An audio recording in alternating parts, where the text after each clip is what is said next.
Hoş geldinler ballar. Aranlarda ömrüge bir paqalı bağım ballar.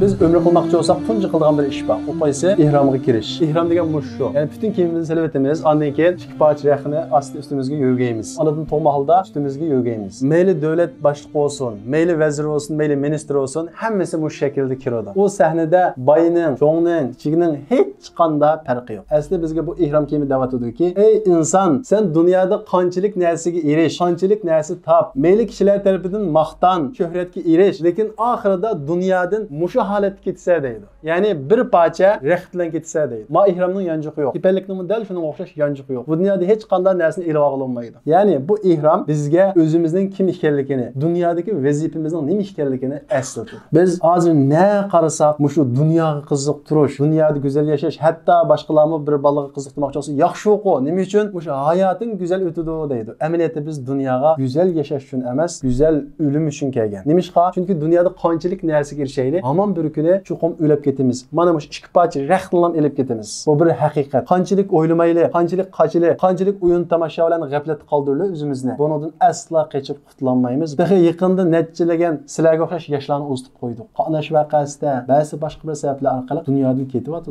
Hech qaysimizning manchalik ömrü birsa yallah deyishgan vaqti yo'q. Dunyoda qanday yashasa, qanday qimmatlar yashasa, kimning keyini qo'lab yashasa, kimni taqlid qilib yashasa, oxiratda shu holatda tirildiramiz. O'limni aslasak qo'rqamiz. O'limni aslasak asli qo'rqmasligimiz kerak, balki titrishimiz kerak. Dir-dir titrishimiz kerak. Nimishqa? Shunda jon halqumiga kelgan vaqtida o'limning ajoyib bir sakrati bor. Sakrat degan nima bilamsizlar? Mast xushluq. Azobning dahshatligidan insonni mast xush qiladigan dahshatlik azob bor. U vaqtda dunyoda o'tkazgan bekor vaqtimiz. Ömrimizni, yoshligimizni zoya qilgan u o'yin tomoshalar ko'z oldimizga keladi. Tunji qildiqashimiz nima bo'ladi? Tubtul an. Ey Robbim, endi men tövbe qildim degan bo'ladi. Allah Teala bundan xabar verdi. Hatta iza jaa ahadukumul maut qala inni tubtul an. Hayotini bekorga o'tkazgan, isrof qilgan, gunoh ma'siyatlar o'tkazgan har bir odamning deydigan gapini bo'ladi. Tubtul an. Ey Alloh, endi men tövbe qildim degan bo'ladi. Qilganimizga pushaymon qilamiz. Ömrimizni, vaqtimizni zoya qilganligimizga pushaymon qilamiz. Behuda ishlar bilan vaqtimizni o'tkazganligimizga qattiq pushaymon qilamiz. Ammo u vaqtdagi pushaymonning foydasi bo'lamdi? Alloh Taolo Qur'on Karimda deydi: "Kalla, hargiz foydasi bo'lmaydi" deydi. Innaha kalimatun huwa qailuha deydi. O bekor bir so'z deydi Alloh Taolo. Jon halqumga kelgan vaqtida har bir odam Allohga tövbe qiladi. Qilgan etganlariga pushaymon qiladi. Robbirji'un. Ey Robbim, dunyoga bir qaytirsang, asli biz anglagan haqiqatlar, biz eshitgan o haqiqatlar rostkan. La'alli a'malu solihan fima tarak. Behuda ishlar bilan o'tkazgan u vaqtimdan foydalanib yaxshilarni qilib olsam, mening asli abadiy yurtim ma'ukan degan bu pushaymoni bo'ladi. Shundaqla o'lgandan keyin bu g'ayb pardasi ko'tarilib, yana bir dunyodagi haqiqatlarni, farishtalarni, u azoblarni ko'rgan vaqtida ya laytani kuntu turaba. Kashki tuproq olib ketsam-kin. Kashki inson bo'lmasam-kin. Inson bo'lmagan bo'lsam, men suval so'roqqa tortilmaydim. Ya laytani lam attakhid fulanan khalila. Yana bir pushaymoni shuki, faloni do'stmisam bo'libdi-kin. Faloni og'inamning qayniga kelib, faloni gunohlarni qilibdi-kanman. Endi buning hisobi bor ekan, faloni do'stmisam bo'libdi-kan deb mushuni pushaymon qildi. Lekin bu pushaymonlar asqatamdi, asla asqatmaydi. Chunki vaqt to'shdi, imtihon oxirlashdi. Hozirgi vaqt dunyoda qilganlarninki mukofotini oladigan vaqt. Shunga o'lim ko'z oldimizda bo'ladigan bir haqiqat. Asla bexud qolmasligimiz kerak. O'limni aslasak, dir-dir titrishimiz lozim. Sahobalar qarab boqadigan bo'lsak, Rasulullohga ishongan, hech kim ishonmagan vaqtida Rasululloh bilan birga jihad qilgan. Shunda turib sahobalar o'zining oqibatidan oyit qo'rqatdi. Hazrat Osman, agar men jannat bilan do'zaxning o'ttirisida bo'lib, qaysininga kirishini taxi aniqamas. Mushundaq holatda agar menga kul bulash ixtiyorligi berilsa, ya'ni sening oqibating taxini emas, jannatga kiramsa, do'zaxga kiramsa yoki kul bulamsa deb mushundaq tanlash berilsa, la axtaratu an akuna rimadan. Men kul bulashni tanlagan bo'lardim deydi. Bir sahoba, Rasulullohning o'g'li, Rasululloh qilgan jihadlarning hammasi qatnashgan mushundaq sahoba, men oqibatimning nima bo'lishidan ansirab, agar menga kul bulash mushundaq tanlash qolsa, kul bulashni tanlaydim deydi. Abdullah ibn Abbas, buyuk mufassir, Qur'on Karimning tarjimoni deb atalgan bu sahoba, o'limni o'lgandan keyin hisob bor, qabr bor, qabr azobi bor. Bu oqibatlarni aslab, ko'p yig'lab yuzining ostida o'sha yig'idan iz qolgan deydi. Ömer raziyallohu anhu Peygamberimiz Muhammed aleyhisselamdan: "Ey Rasulullah, mush taat ibadatiga bushib qolgan vaqtimda, shayton meni vasvas qilgan vaqtida, Allohni eslatadigan, xato yo'ldan meni to'sadigan, to'g'ri yo'lga meni boshlaydigan biror nasihat o'zi qilsa" deb so'radi Peygamberimiz Muhammed aleyhisselam. "Ya Ömer, kafa bil mauti va iza." Ey Ömer, o'lim va nasihat jihatdan sana yetarli.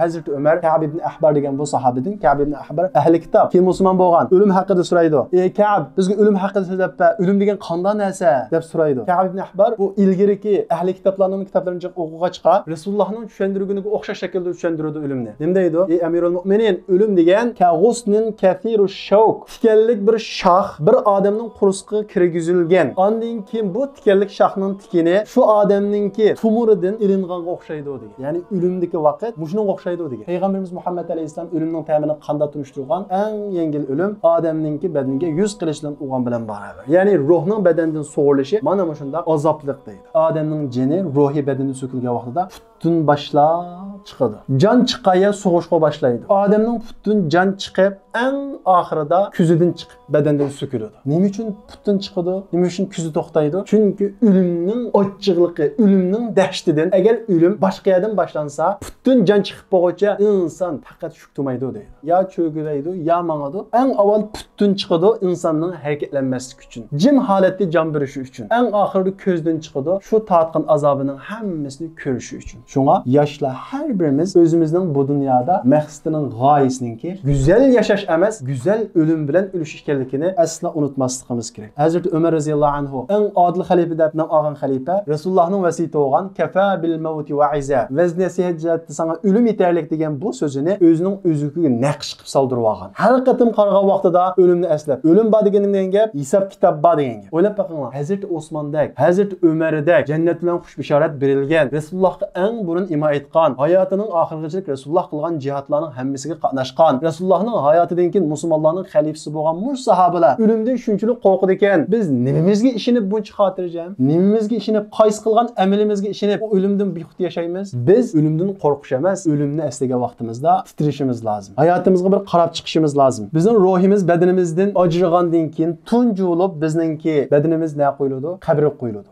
Qabre inson bu dunyodan ayrilgandan keyin ikinci bir dunyoga o'tadigan tunji bekiti. Inson tunji qatim Alloh taolo farishtalarga buyruq qilgandan keyin onaning rahmida turiladi. Onaning rahmatida 9 oy atrofida yashaydi. Nihoyatda xotirjam yashaydi onasining rizqida. Ammo 9 oy tug'digan vaqt kelganda, mushu dunyoga ko'z ochishdan ilgari vaqt onaning rahmatida turib, nihoyatda qo'rqadi, andish qiladi. Nima uchun? U operida bo'lgan, xotirjam yashagan bir yurtidan ayrildi bu vaqt. O vaqtga nisbatan onaning rahmi bir dunyo, o bir go'zal bir makon. Tug'ilish uningga nisbatan o'zining bu go'zal makonidan ayrilish. Xuddi biz o'limdan qanday qo'rqsak, bir buvoq onaning rahmatidan ayrilishdan shunda qo'rqadi. Ammo shunda tug'ilgandan keyin, ma dunyoga ko'z ochgandan keyin, boshqa bir dunyo bor ekan deydi. Ammo onaning rahmatida vaqtida bu dunyoni tasavvur qila olamdi? Qilolmaydi. Uni to'rt ko'zdan kutib turayotgan onasini, to'rt ko'zdan kutib turayotgan dadasini, uningga ism tanlayotgan bovularini asla his qilolmaydi onaning rahmatida. Ammo tug'ilgandan keyin boshqa bir dunyoning borligini ko'radi. Dal shuningga o'xshash inson o'lgandan keyin, insonningki ruhi badandan ajragandan keyin bu badanimiz bizning ruhimizning kimi. Xuddi kimimizni ko'nrab qasi sap tashlab qo'yganga o'xshash bizning bu dunyodagi vazifamiz o'mrimiz tugagandan keyin Alloh taolo bu badan kimimizdan ruhni ajratadi. Bu badan kimimiz qabristonlikqa ko'miladi. Biz ilgari haftada so'zlab qoldik. Insonning ruhi osmonga chiqib bo'lgandan keyin mu'min bo'lsa Alloh taolo u mu'minning ruhini chiroyliqcha jasadiga qaytaringlar deydi. Kafir,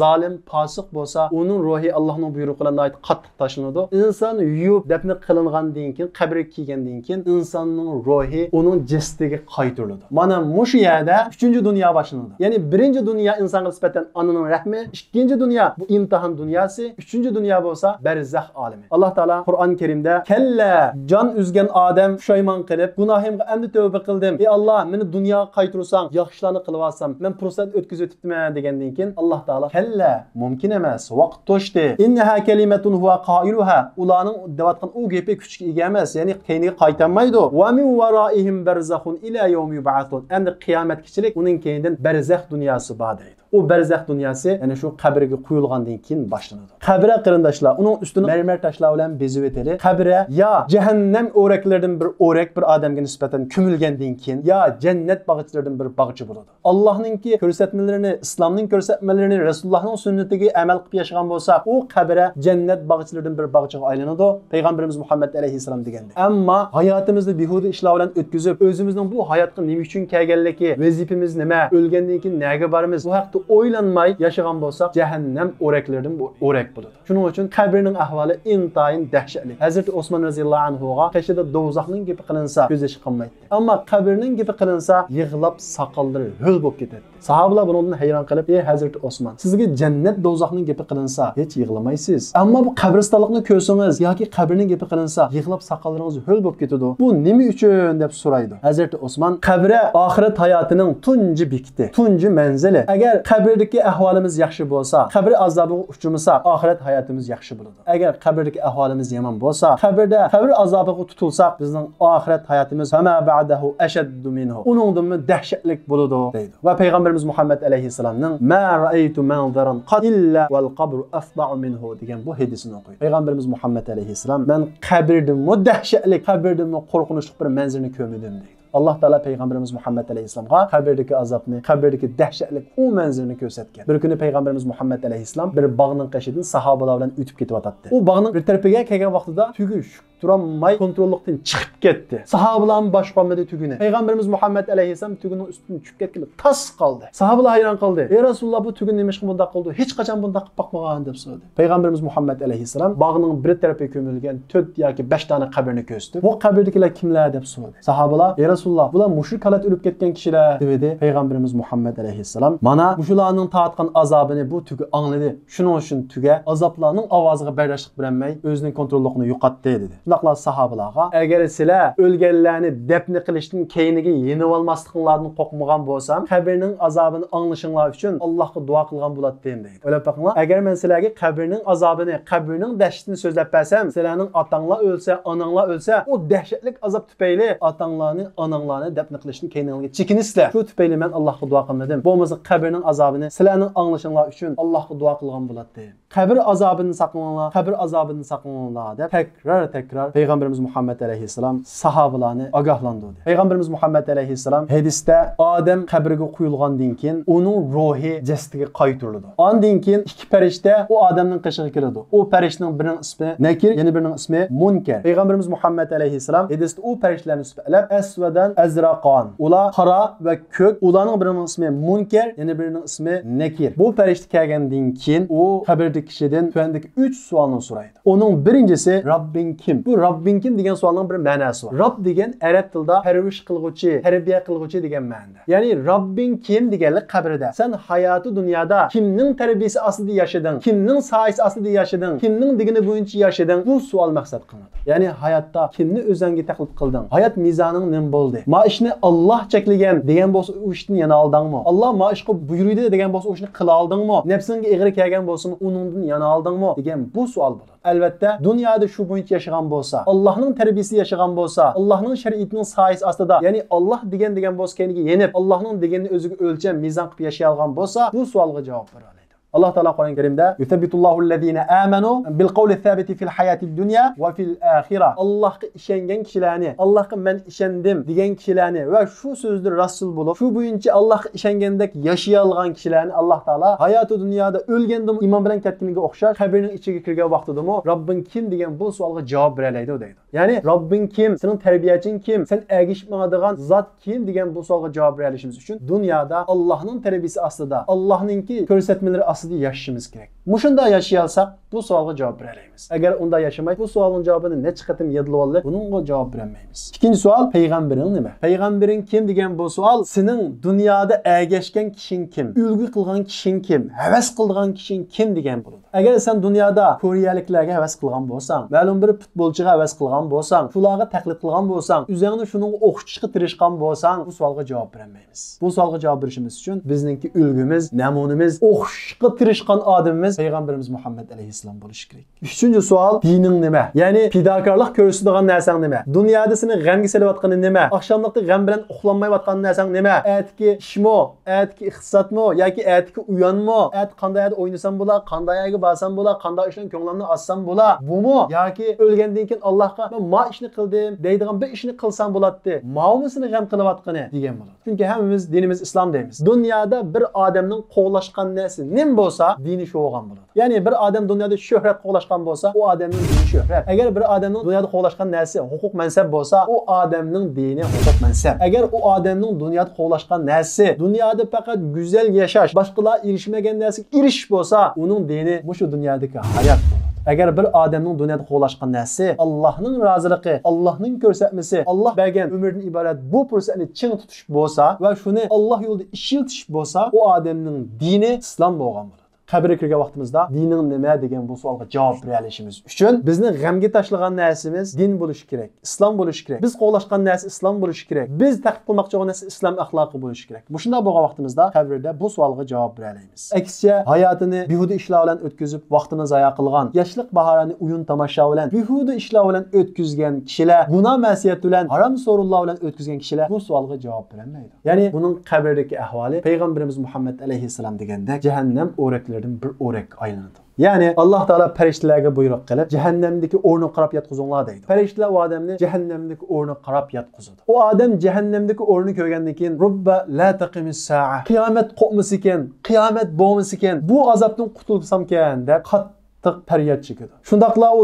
do'zaxning harorati u odamga kirib turadi deydi. Payg'ambarimiz Muhammad alayhisalom hadisda u odamning qabrisi tariyib uni qistaydi. Qabrisi shu darajada tariydi-ki, qabrisi qistab u odamning qo'g'isi birisi-birisiga kirishib ketadi deydi. Ondan keyin ish tugandi, tugamaydi. Ondan keyin quloqi anglamaydigan, ko'zi ko'rmaydigan bir farishta temir bozgan bilan uni urishga boshlaydi. Payg'ambarimiz Muhammad alayhisalom bu azobni sifatlab law duriba biha jabalun lasara turaba deydi. Agar u farishta u gunohkor osiy bandani o'g'an u bozgan bilan bir taqqa o'g'an bo'lsa-da, u taq tuproq olib ketadi dedi. Sheg'il tash emas, tuproq olib ketadi dedi. U azobning qattiqligidir. Farishta u bozgan bilan kofirni har qatim o'g'an vaqtida og'riq azobidan u kofir, u zolimlar nayt qattiq to'laydi. Payg'ambarimiz Muhammad alayhisalom u zolimning, u gunohkorning u qattiq to'lg'an ovozini inson va jin anglamaydi, uningdan boshqa butun maxluqlar anglaydi. Şuna Peygamberimiz Muhammed Aleyhisselam'ın tüygüsünün haberini qilishga kelgan vaqtida kontrollikni yo'qotishning sababi shu. Shundaqla ularga do'zax et degan kashti ko'z tutilib turadi. Alloh taolo Qur'on Karimda buni deb "An-nar yu'raduna 'alayha ghuduwan wa 'ashiyya." Ularga do'zax et degan kashti ko'z tutilib turadi. Bular mana shundaq dahshatli azob bilan toki qiyomat qadar bo'ladi. Unda bo'lsa bu qabr azobidan bizni nima saqlaydi? Konkret qilib aytgan vaqtimizda nima ishlarni qilib qabrdagi ahvolimizni yaxshilay olamiz? Qabrdagi bu dahshatli azobdan saqlana olamiz? Inshaalloh, kelar haftadagi darsimizda bu haqda to'xtalamiz.